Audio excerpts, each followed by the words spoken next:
بسم الله الرحمن الرحيم. أهلا وسهلا بكم أعزائي المشاهدين، مشاهدي عادل الزنط في كل مكان. علشان ما اطولش على حضراتكم، أنا محتاج ضيف يطلع يتكلم معايا في برنامج الكرة مع الزنط. ضيف عنده الموهبة وعنده القدرة إنه يتكلم في الرياضة، هيطلع معايا هيتكلم في البرنامج عن الكورة والدوري المصري، ولو حابب يتكلم عن دوريات تانية أنا تحت أمره، مفيش مشكلة. البرنامج هيتذاع على قناة ABC العربية في مدينة إنتاج الإعلامي. التصوير هيبقى هنا في القاهرة، في بني مزار أقصد. تاني، أنا محتاج ضيف معايا في برنامج الكرة مع الزنط يطلع يتكلم عن الكورة وتحليل الماتشات وأخبار الرياضة. هنتحاور أنا وهو في كل ما يخص الرياضة. اللي عنده المقدرة وعنده الموهبة إنه يتكلم قدام الكاميرا أنا تحت أمره، يشرفني ويكلمني وأنا تحت أمره. البرنامج هيتذاع على قناة ABC العربية في مدينة الإنتاج الإعلامي. تلفزيون. التصوير هيبقى هنا في القاهرة، وده بالاتفاق مع القناة علشان السفر والمبيت بالنسبة لأهالي الصعيد اللي هم ما عندهمش مكان يبيتوا فيه هناك أو يسكنوا فيه. التصوير هيبقى هنا في بني مزار، والإذاعة تكون إن شاء الله على قناة ABC العربية في التلفزيون. ده بالنسبة للبرنامج الكرة مع الزنط. خلاص أيام وهبدأ البرنامج إن شاء الله، بس على طول على القاهرة في مدينة الإنتاج الإعلامي. البرنامج الحمد لله محطوط في الخريطة بتاعت التلفزيون، وهيتبث في التلفزيون على قناة ABC. برنامج الكرة مع الزنط. أنا حبيت بس أطلع أوضح، وحابب بس اللي حابب يطلع معايا يطلع ضيف يتكلم عن الرياضة وعن أخبار الرياضة، يشرفني وأنا تحت أمره. ده بالنسبة لبرنامج الكرة مع الزنط. البرنامج التاني هو لسه أنا يعني ما اتفقناش على الاسم، ولكن الفكرة موجودة إن أي حد عنده الموهبة، عنده عاوز يتكلم في أي حاجة، مشروع يشهر نفسه، موهبة، في برنامج تاني لسه ما اتفقناش على اسم، هيبقى برضو تقديمي أنا على قناة ABC برضو، يشرفني وأنا هسجل معاه. بالنسبة لأهالي الصعيد التسجيل هيبقى في بني مزار، والإذاعة في القاهرة هناك في قناة ABC مدينة الإنتاج.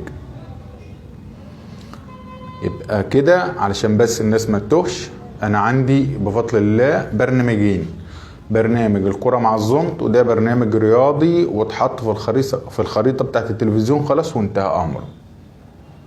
هيتذاع خلاص يعني أيام قليلة وهينزل البرنامج، هيبقى كل يوم 2 الساعة 7. عشان بس الناس اللي بتسأل، ما كانش الاثنين اللي فات ولا اللي قبليه ولا الفترة اللي فاتت، ده هو لسه جاي، هو اتحط في الخريطة ونزل خلاص. ده برنامج الكرة مع الزنط. البرنامج التاني لسه ما اتفقناش على الاسم، ولكن الفكرة موجودة.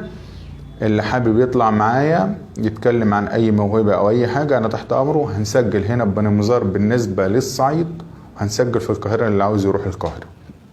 دول برنامجين بتوعوتي، اتحط واحد منهم على الخريطة خلاص، خريطة التلفزيون اللي هو الكرة مع الزنط، وهيبدأ قريب خلاص ان شاء الله، كلها ايام.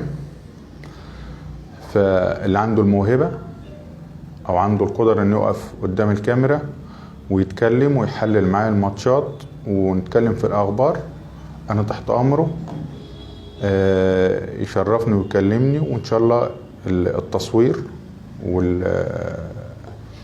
والحوار هيبقى هنا في بني مزار، وزي ما قلت هيبقى الاذاعه في قناه ABC التلفزيون المصري. اتمنى ان شاء الله اكون موفق في البرنامجين. البرنامج التاني لو حد في حضراتكم او عنده فكرة لاسم البرنامج التاني، ربنا يخليك يا ابو روضة، ربنا يخليك. استاذ احمد ابو علي ده من الناس المحترمة جدا جدا جدا، واللي انا بحبهم هو واخوه المهندس محمد ابو علي، انا بحترمهم جدا. الناس دي من الناس الرجولة بجد، الناس المحترمين، انا بحبهم جدا جدا.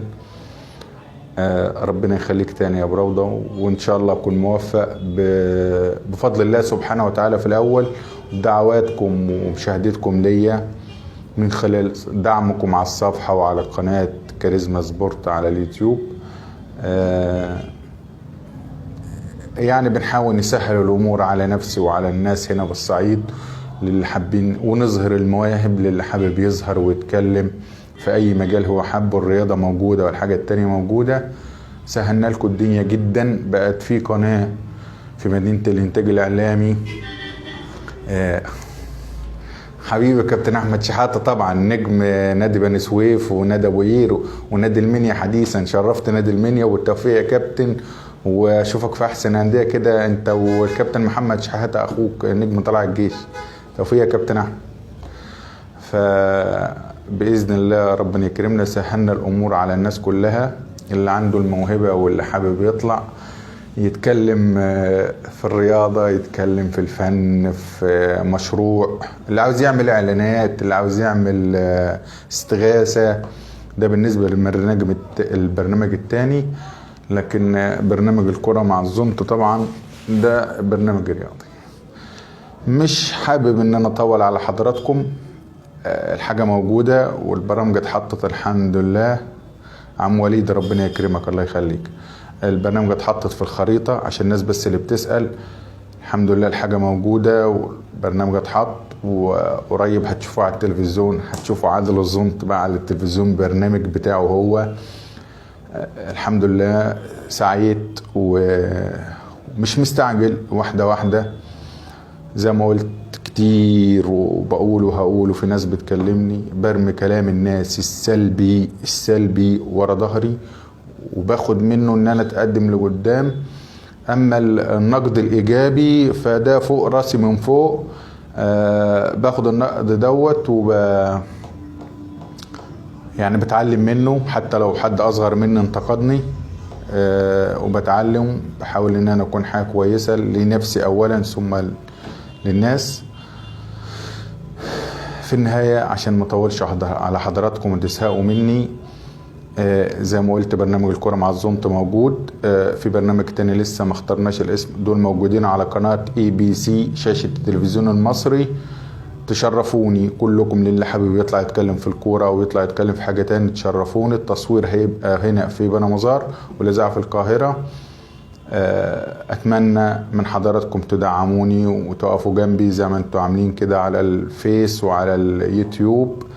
يا جماعة اشتركوا في قناة كاريزما سبورت على اليوتيوب. انا بزيح فيها كل حاجة، في كل فيديوهاتي كمان، حتى لو في فيديوهات ما بزيحهاش على الفيس بنزلها على اليوتيوب.